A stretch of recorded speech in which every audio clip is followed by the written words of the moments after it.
Saludos, amigos y amigas caminantes de planos. En el día de hoy quiero compartir con vosotros el cuento de Roreka, un relato que apareció en 1994 en la guía del jugador de Magic the Gathering y cuyo autor es el propio Richard Garfield. Los personajes protagonistas de este relato son los que ya vimos en el duelo de Worthel, y tal como advertí en el vídeo en el que hablaba del tema, se trata de una historia pre-revisión, es decir, anterior a la aparición de la trama del viento ligero.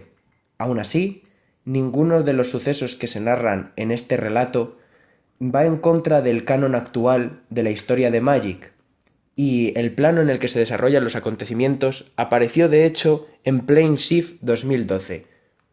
Sin más dilación, doy paso al relato.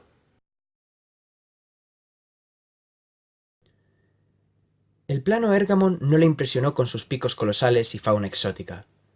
Por supuesto, palabras como colosal y exótico apenas tenían significado para Worcel, porque presuponían que todo era promedio o normal en Dominaria, suposición que de momento no hacía. De modo que no era una sorpresa que ella no estuviera impresionada. Yo sí lo estaba. Ergamon era un plano pequeño y escondido. Por lo menos es lo que Worcel me dijo, a pesar de que parecía tan inmenso como cualquier otro lugar que ya hubiéramos visitado. No tengo ni idea de lo que ella entiende por escondido. Para mí, escondido es una taberna de mala muerte en la cual puedas pasar desapercibido, o un mundo de árboles con una gruta oscurecida por el bosque que la rodea.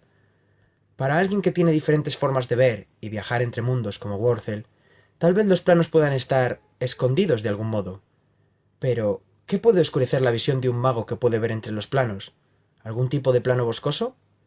Pensar en lo que significa para Worcel algo suele hacer que me duela la cabeza, así que he aprendido a dejar de preocuparme por ello.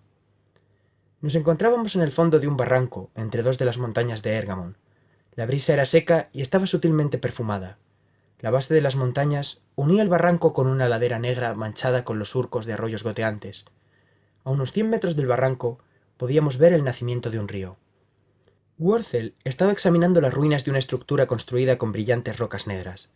Cada piedra era tan grande como un caballo. Ocasionalmente murmuraba alguna clase de conjuro o tiraba algún extraño instrumento tan fino como el aire con el que podía atravesar la roca. Cuando quedara satisfecha, el instrumento desaparecería. Los caminantes de plano viajaban ligero. Vinimos a Ergamon para buscar lazos. Los magos usan lazos para conectar las tierras de los planos de las cuales se extrae la mayoría de su poder. En cuanto encontramos un lazo, Worcel establece un vínculo con él, y entonces puede extraer maná de ese lazo. Encontrar esos lazos es mi trabajo, y soy bueno en ello. Creo que es porque suelo mantener los pies en el suelo. Ocasionalmente, vamos en busca de algo por lo que ella se interesa, como un dispositivo, un lugar o tal vez una criatura de algún tipo. O una pila de piedras negras. Nunca puedo predecir qué cosas van a interesarle ni qué pasará por alto. En ocasiones se pasa días examinando algo y luego lo abandona sin comentario alguno. Otras veces pega un grito y me muestra un caleidoscopio que emite colores desde su mano, o una piscina con un líquido chispeante, o incluso a veces algo que ni siquiera puedo ver. Ella dice que esas cosas tienen lazos como los de las tierras, y que también los une a ella. Ya nunca suelo preguntarla qué hacen esos lazos por ella. Hay veces en que entiendo su respuesta, pero la mayoría siento y muevo mi cola mientras ella intenta expresar algo que no puedo comprender. Otras veces me despacha con una explicación ligera. Sospecho que a veces ni siquiera ella lo sabe del todo. Estaba echando un sueñecito junto a un montón de piedras. Worcel estaba sentada junto a mí, leyendo un pergamino que se había traído de ninguna parte, cuando de repente mi pelaje comenzó a erizarse. Nos pilló por sorpresa. Mi campo de alarma acababa de activarse. Eso solía significar que otro mago andaba cerca, lo cual se traducía en que iba a haber problemas. Tengo una teoría sobre por qué los magos pelean tanto. Los cachorros pelean cuando son cachorros. Los llamamos jugar a pelear. Pero puede volverse bastante serio. La cosa es que no pueden herirse de gravedad el uno al otro. Su segundo par de dientes aún no ha salido. Los sacos de ácido de los machos aún contienen agua, y las hembras no han alcanzado su crecimiento álgido. Creo que los magos pelean tanto porque tampoco pueden herirse demasiado el uno al otro. Con una infinidad de lugares a los que huir, y su magia personal para protegerlos, los magos no pueden sufrir muchas pérdidas. Creo que Worcel diría que ella lucha para proteger sus dominios. Sus preciosos lazos están amenazados por otros caminantes de planos. Ella también diría que pelea porque la atacan. Eso es cierto, y ella ataca en anticipación a esto. Los caminantes de planos hacen amistades, pero los caminos de esas amistades son como los caminos de los planos, inestables y a menudo violentos. Los mejores amigos de Worzel fueron antiguos oponentes de duelo. Solo había estado en unos pocos duelos por entonces, y Worzel me había contado que si no permanecía atento, era posible que no pudiera protegerme o llevarme con ella si se veía obligada a retirarse. También me dijo que si me rezagaba constantemente me daría de lado, a pesar de haberlo hecho 3 veces como mucho, de modo que no estaba seguro de a qué distancia mantenerme de ella en estos momentos. Hizo un gesto y sacó un puñado de líquenes llenos de mugre de ninguna parte. El terrón de mugre goteaba, y el líquen tomó el aspecto de árboles en miniatura, sobre los cuales colgaba un diminuto arco iris. Miré hacia arriba y vi un arco iris real en la distancia. Alcé mi cabeza para ver con mayor claridad. Un mapa del tamaño de su mano mostraba ríos corriendo entre sus dedos y pequeños lagos de montaña que reflejaban las nubes. Ella suspiró. Thomil. Su suspiro me hizo tiritar. Sabía que Thomil era otro caminante de planos y que se trataba de uno poderoso, por lo que contaba Worzel. Me acerqué al terrón de mugre intentando ver a Thomil. Worzel me miró y sopló la parte superior del mapa, elevando una nube de polvo que me hizo apartarme estornudando. Esperó a que la nube se disipara y comenzó a rebuscar frente a ella con ambas manos, como si se estuviera preparando para tocar un arpa invisible. Ya había visto esto antes. Estaba reuniendo sus lazos para la batalla. Se podría decir que sus manos y dedos desaparecían y reaparecían como en un destello. Enseguida logré ver algunos de los lazos de las tierras en sus manos. Tomó algunos de las líneas y comenzó a trenzarlas. Entiendo por qué los magos no mantienen sus lazos trenzados para poder extraer su poder de ellos en cualquier momento. Las energías que crepitan a través de los lazos son inmensas, incluso para aquellos que se mantienen cerca y las manejan en su mano. Sería como dejar una tetera en ebullición para que pudieras hacer té en cualquier momento, a excepción de que el mago es la tetera. Worzel tiró del aire como si se tratara de una cuerda invisible. Hubo un estruendo y de la nada aparecieron media docena de seres alados. Scripps, pensé, y me hice a un lado. Tocaron el suelo y se quitaron el polvo de encima, zumbando de manera furiosa entre ellas. La empalagosa fragancia de aquellas maravillas ligeramente entradas en años colmaba el aire. Una de las Scripps se giró hacia mí y dijo: «¡Caguabuje, no rorre, cacanf!», pronunciando las R's como lo hacía una Script, y todas rieron. No estoy seguro de lo que significaba, pero entendí lo que me llamaron. Roreka Kampf, que significa capa roreka. No me gustan las Scripps. Una vez varias de ellas me robaron un pedazo de pellejo de mi espalda para hacerse una manta. Worzel lo arregló, pero dolía como un millar de agujas, y dado que su magia curativa no es tan buena como lo pudiera ser, ahora tengo un tatuaje en lugar de piel. Worzel chasqueó sus dedos y apareció una luciérnaga. Las Scripps aún se reían escandalosamente, pero Worzel les echó una mirada fulminante y se calmaron.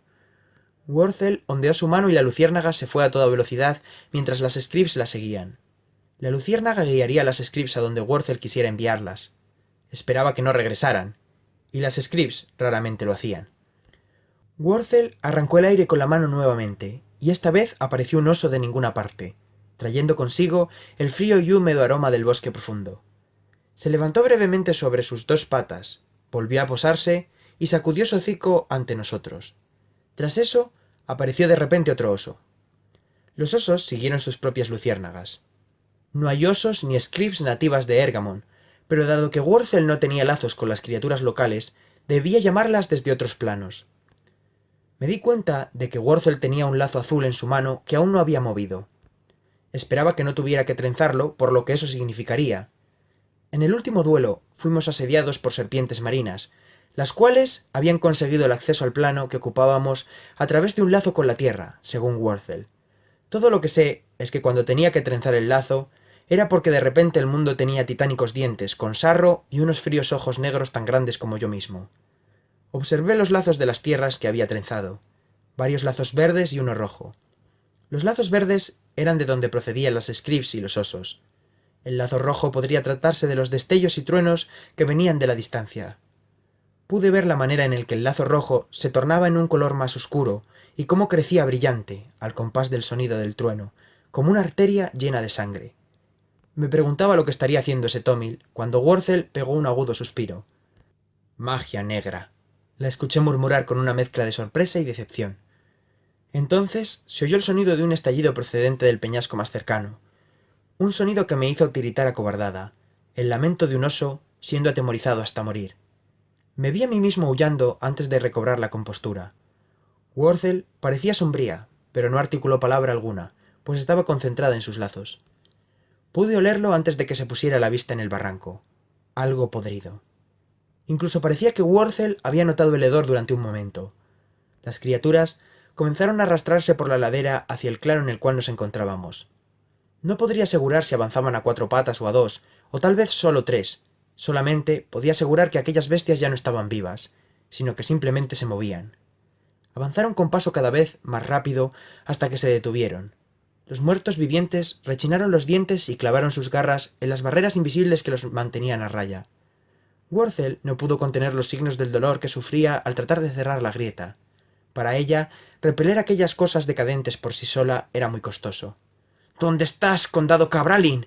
—oí que decía con un tono de queja en su voz, mientras continuaba tejiendo. Cabralin era el lugar donde nos encontrábamos poco antes de llegar a Érgamon, un plano pacífico lleno de colinas rocosas y llanuras. El condado era el lugar en el que encontré un lazo blanco. Me percaté de que había trenzado el lazo azul, y miré con nerviosismo a mi alrededor en busca de serpientes. Hice un gesto hacia el cielo, y comenzaron a arremolinarse nubarrones negros, y el viento comenzó a soplar. Señaló a los muertos que seguían forcejeando en la colina, y comenzaron a elevarse hacia el cielo dejando tras de sí una fina lluvia de telas rasgadas y trozos de dientes. Los vi ser engullidos por la tormenta, ahora desatada en el cielo. —Lo siento, mis pequeñas hadas —murmuró Worthel—. Supongo que también fueron succionadas hacia la tormenta. La tormenta comenzó a disminuir y eso me tranquilizó un poco. El viento había despejado el hedor de la tumba y volvió a salir el sol. Me preguntaba si los osos también habrían perecido o solamente aquel al que escuché bramar. Worthel aún continuaba murmurando sobre el lazo blanco que le faltaba y de la protección que obtendría si lo encontraba, cuando de pronto se detuvo como si estuviera congelada. Miró en la distancia y comenzó a ponerse pálida. Oteaba ansiosa el mapa de musgo y tierra flotante y volvió a trenzar con esfuerzos redoblados. Yo estaba aterrorizado. Miré en el mapa y vi una sombra oscura acechando hacia un lado. El aire comenzó a apestar otra vez. No tan fuerte como con los muertos vivientes, pero mucho más corrupto. Sospechaba que la fuente del olor se encontraba aún lejos. Un farfulleo salvaje resonaba desde el fondo del barranco, y desde la colina se aproximaba corriendo una figura humana algo larguilucha y encorvada. Parecía que Worthel ni siquiera le estaba prestando atención. Al principio me sentí aliviado de que la amenaza fuese tan pequeña, pero el aroma del humano no era el mismo que el olor corrupto que venía de las montañas. De hecho, el olor ahora era tan fuerte que casi podía sentir cómo desgarraba las protecciones de Worthel. Worthel tiró de una de sus cuerdas invisibles y aparecieron masadas venidas de ninguna parte. Oculté mi desaprobación. Creó otra luciérnaga para que éstas la siguieran y las envió hacia la montaña, confirmando mi temor de que la amenaza real no había llegado aún. El sol había sido borrado, esparciendo una sólida oscuridad que venía de las montañas. Su fuerza era insoportable. Los llantos del humano eran ahogados por el batir de unas alas enormes. Cuando la oscuridad aterrizó, el impacto fue tan grande que las rocas de la cima se partieron y cayeron a nuestro alrededor. La criatura se posó en el cauce del río, colina abajo, pero su cabeza se hallaba sobre nosotros. Se trataba de algún tipo de demonio, con la piel ennegrecida y llena de parches de llamas. De sus enormes puños, con uñas tan grandes como guadañas, cayeron los restos carbonizados de las hadas. El calor me golpeaba a medida que el demonio se acercaba por la colina. Los árboles y arbustos se prendían en llamas a su paso. El humano aún gritaba y arañaba ante nosotros, intimidado por este nuevo peligro. Fue aplastado por la mano izquierda de la bestia, y el demonio destrozó el cuerpo inerte con los dientes. Bueno, un problema menos, pensé de manera histérica. —¡Thomil! ¡Estúpido Thomil! —gritó Worthel—. ¡El señor del abismo! No puedo creer que seas tan estúpido. El demonio alzó ambos puños sobre su cabeza con los restos del humano colgando de su boca. Los lanzó con tanta fuerza hacia nosotros que Worthel cayó al suelo incluso estando bajo la protección de los escudos. La escuché gritar de dolor. Yo aullé. Jadeando, se incorporó sobre sus rodillas y comenzó a gesticular frenéticamente. Cerré los ojos y me tiré al suelo.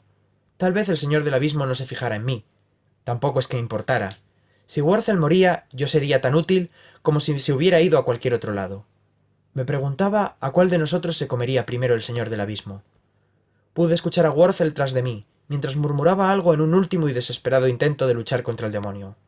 Las pisadas del señor del abismo hacían temblar el suelo y su fuerza era paralizadora. Wurzel gritó. Yo quería correr, pero el miedo me había paralizado. Me llevó un tiempo darme cuenta de que en realidad se estaba riendo. «Tomil, estúpido, maravillosamente estúpido». Abrí los ojos y la vi sonriendo hacia la palma de sus manos. Algunos de los lazos de tierra estaban cambiando de color, desvaneciéndose desde el rosa al blanco. ¿Lo arrastraste hasta aquí para negarme el poder de las montañas, Tomil? Supongo que no sabías que he estado puliendo mi magia blanca. Giró en círculos sobre sí misma mientras el señor del abismo bajaba nuevamente los puños. Esta vez se chocaron contra un muro de llamas blancas que se había formado sobre nuestras cabezas. El señor del abismo aulló de sorpresa y dolor. El calor se apagó, el sonido se apaciguó e incluso el olor se desvaneció hasta convertirse en una reluciente membrana de luz que nos rodeaba. Pude escuchar al señor del abismo rugiendo fuera, pero no sentía el menor temblor mientras clavaba sus garras en la superficie de la esfera de luz. Dondequiera que tocase la esfera volaban chispas y surgían llamas blancas. El señor del abismo bramó, pero parecía distante. Wurzel lo observó intensamente, mientras trenzaba los lazos de la tierra con sus dedos. Frustrado por la impenetrable luz que nos rodeaba, el señor del abismo rindió pronto su ataque. Expandiendo sus enormes alas, el demonio se lanzó hacia las alturas y voló sobre las montañas. Wurzel parecía complacida consigo misma. Volvió a reparar en el aún flotante musgo y observó el parche de oscuridad moverse desde el centro a uno de los bordes. «Pobre Tomil. Debiste tener más cuidado con lo que jugabas». Supuse entonces que el duelo había acabado y que Wurzel había ganado. El brillo se desvaneció, y Wurzel salió trepando del barranco. La seguí de mala gana. Si la esfera para protegernos, no estaba seguro de que el señor del abismo nos regresara. Wurzel se dio cuenta de que me retrasaba y sonrió. «No te preocupes, Roreka», y volvió a sonreír. «No pasará mucho tiempo antes de que Tomil se vea obligado a abandonar este plano, y estoy segura de que pasarán siglos hasta que acabe de curarse. Mientras tanto, es hora de reclamar nuestros botines de guerra». Sabía lo que eso significaba. A menudo, cuando un mago es desterrado de un plano en el calor de la batalla, deja lazos sin atender. Avanzamos por la montaña hasta la última localización de Tomil. Pudimos haber llegado allí mucho más rápido, pero parecía disfrutar de la escalada. Estaba pensando en algo que la excitaba. El señor del abismo se mantuvo enfurecido unos momentos, pero con el tiempo acabó cansándose de descargar su furia sobre la vida salvaje de Ergamon y su flora. Cuando miré el mapa de Wurzel unas horas más tarde, el punto negro había desaparecido. Un fino humo aceitoso flotó en el aire durante lo que quedaba de día. Cuando llegamos al lugar en el que Tomil había caído, lo único que vimos fue un humeante cráter silbante. No pude encontrar ningún lazo de tierra. Algo más debía de haber ocurrido en el duelo con Tomil que su derrota, porque Wurzel ni siquiera pareció decepcionada. «Creo que es hora de hacer otro viaje a Cabralín, Roreka», dijo ella.